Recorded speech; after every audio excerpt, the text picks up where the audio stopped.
Now, even before next week's likely welfare cuts, which we highlighted earlier, analysis of low wages and benefits in this country provides some uncomfortable comparisons. Figures from the National Institute of Economic and Social Research show that those living in the poorest parts of the UK are now poorer than those in the poorest parts of Slovenia. Their annual disposable income is £877 higher per person. In Malta, it's more than £1,000, and in the Irish Republic, it's over £2,000 more. Britain is slipping behind.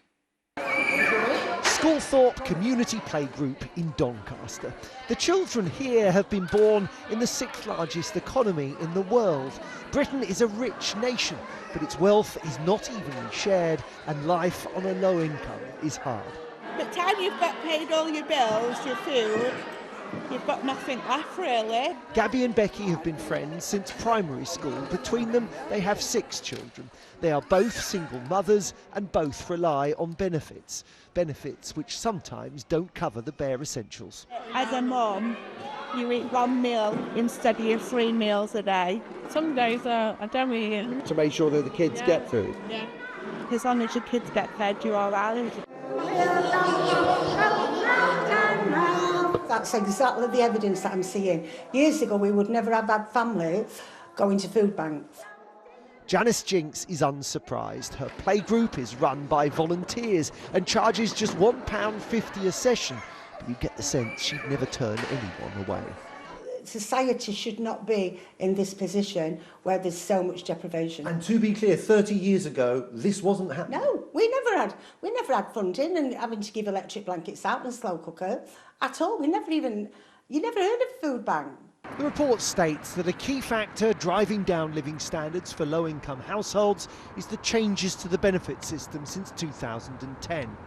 The other problem is prices in Britain have often been rising faster than pay in recent years, and at Doncaster Market, they'll tell you inflation is still a problem.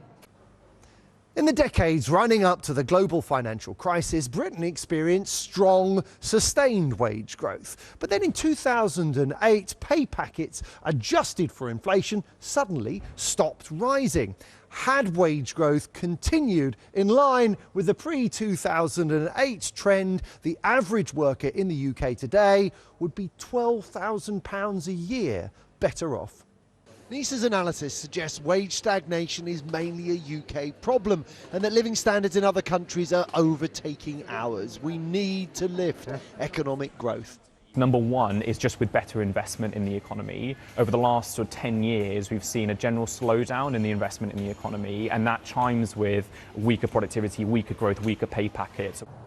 The government has backed airport expansion as a means of reviving our prosperity. In Doncaster, the City Council's using £100 million of taxpayer money to reopen the city's airport.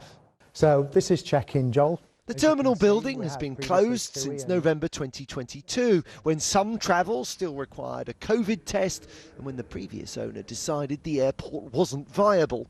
The hope is to lure back the likes of TUI and Wizz and open next year.